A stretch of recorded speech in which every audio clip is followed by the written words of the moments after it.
Hi guys, welcome back to my channel. It's your girl, I'm back. So today I'm going to discuss how to build real self-love, and this video is for my girls who are struggling with their mental health. You're out of you're in some rut, or you're from a breakup or something. You're just struggling with your self-esteem and you just feel like you're down low.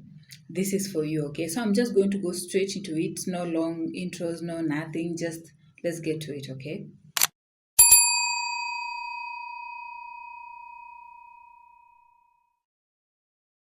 Right, so coming on at number one, right? And this is a ritual, a practice I started like a few years back. You know, I was stuck, I was in shambles, and this routine, this practice really got me together, right?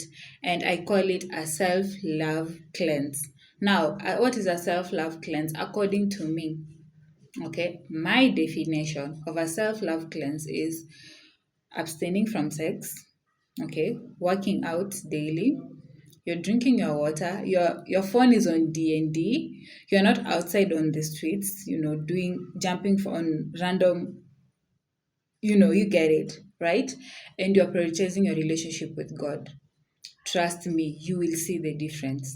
Now, I think this routine is will work especially if you're from a relationship, most of the times, actually in this culture, right, we have normalized dating and being with someone, and we make like being single is a disadvantage or something. But sometimes you realize when you're in this relationship, you're constantly mentally drained, you're constantly tired, you're facing a lot of mental and emotional anguish, and really is the person you're sleeping with, right?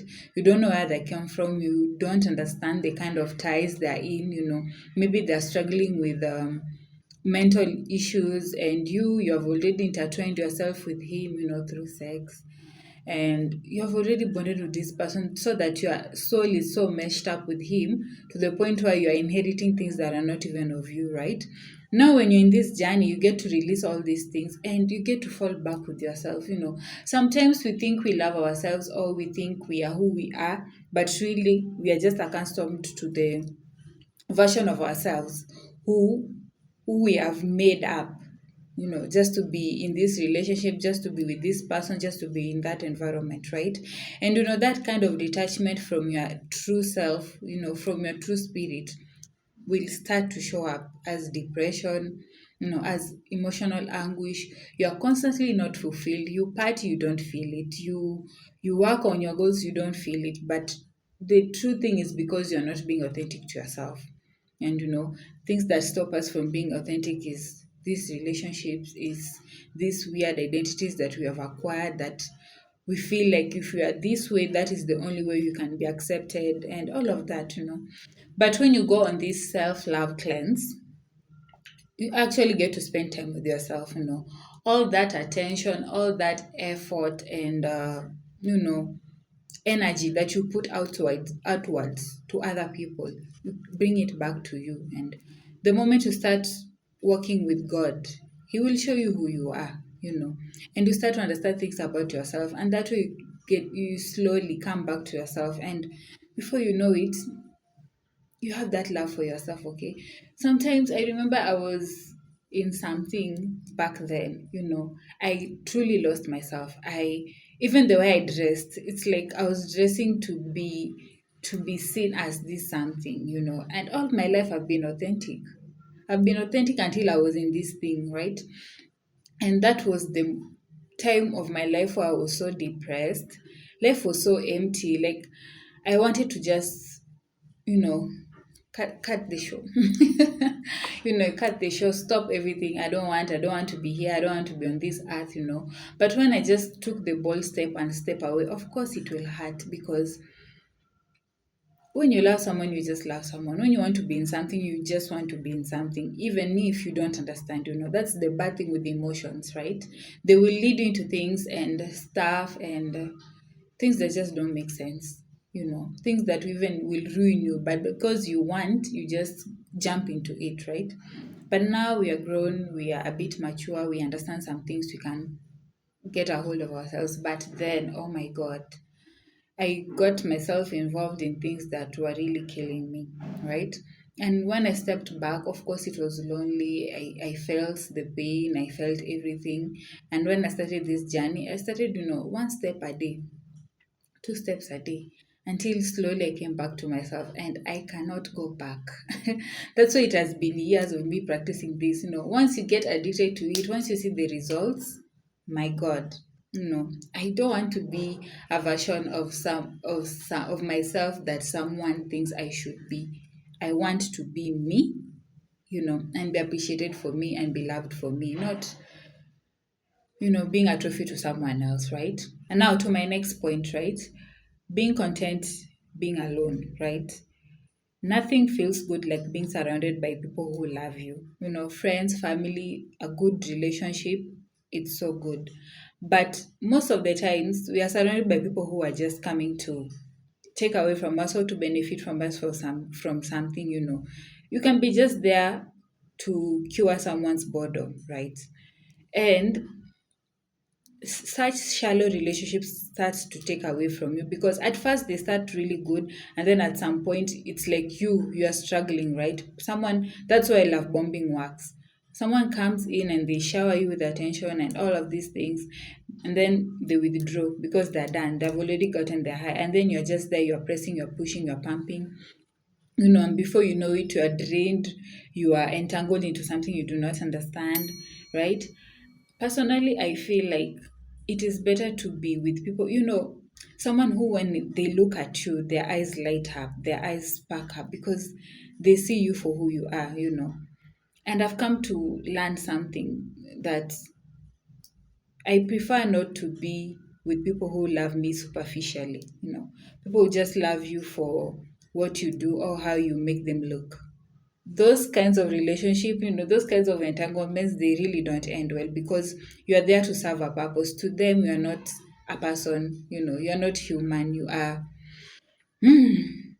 You are something to be, like an object. You are like a trophy. And those kinds of relationship, they don't work, right?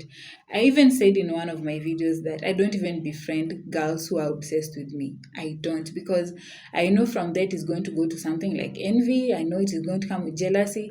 And for men who only see me for just, the superficial things, of course, they are visual and everything, and of course, that's how we attract people to us, by our physique and everything and all of that. But if that's the only thing, there's nothing there. It's going to be a very short walk.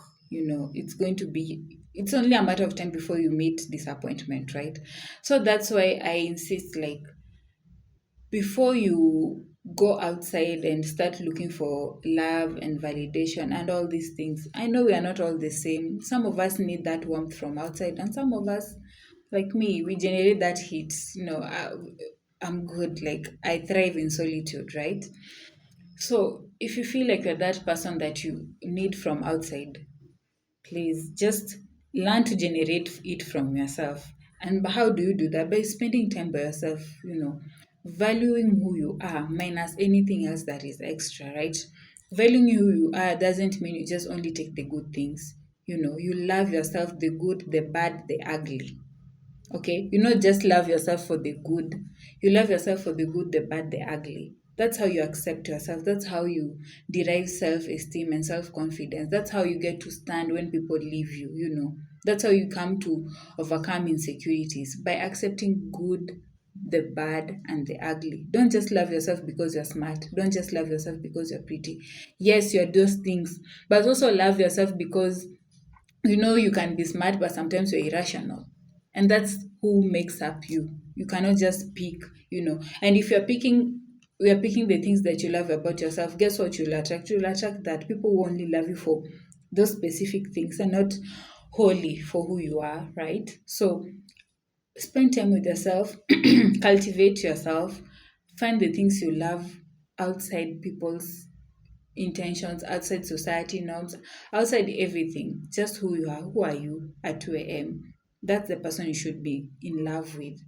And trust me, the concept of loneliness will disappear in your life. I personally don't know what loneliness is. I do get bored. I will go walk around, talk to other people, but feeling like I need to run away from myself I feel like I need to bring someone in to feel, uh-uh, because I did that work, I did that journey, right? And I urge you to try that. And trust me, half, not half, 99% of your emotional pain will melt off. That mental anguish you keep, someone has not responded to you, you're already flipping. Mm-mm. When you know yourself, you'll be okay. Maybe it's gone, you know, and you're good, and you'll take it because nothing of yours has been taken. You still have yourself. You know how to nourish yourself. You just take what you gave out, and you come back and you pour it back in, right? Yeah, and another thing, probably my last point, right? Learn how to treat yourself to nice things, quality jewelry, nice dresses. Take yourself out to eat. Like I'm heading out right now. You know, learn to do things for yourself. Don't wait for people to come shower you with the things you want. You see, you attract who you are. If you neglect yourself, you'll be neglected. If you treat yourself like something that is precious, that's what you're going to attract. People who are treating you like you're precious. And maybe you're in the circumstances that you are because you don't treat yourself. That's why when something that is not equal as your value, you not see it because you don't even know what God is. You just let yourself go and you are ready to jump onto something that is easy. That's something that has been presented. You are ready for it. But when you treat yourself nicely, you take care of yourself. Save up, buy the bag, you know, save up, go take that meal in that restaurant that you need to meet. Don't wait to go on dates so that you can experience things. Take yourself on those dates. Like I said, once you go on that self love cleanse journey, you prioritize yourself. You're not sleeping around, you're not dating around a bunch of dudes, just random dudes because you're bored. You are taking care of what you eat. Okay, you have learned how to be alone. Now you're treating yourself like you're better. Trust me, you'll not see yourself the same, right? And before you know it, even the depression will just melt away. It cannot even exist in such a mindset, in such a positive space, right? So I don't want to ramble on this point because it's pretty clear, right? Take care of yourself, prioritize yourself, treat yourself to nice things. When you take your, when you treat yourself like you're nice things, you attract nice things, right? When you carry yourself like you're gold, you'll be treated like gold. But if you let yourself go, that's what you attract. You do not attract what you want, you attract who you are. Always remember that. You entertain who you are. You do not entertain the things that you are not aligned to. No. So if you've been attracting funny people, check yourself, right? So I don't want to ramble much on this video, so I'll just see you on the next one.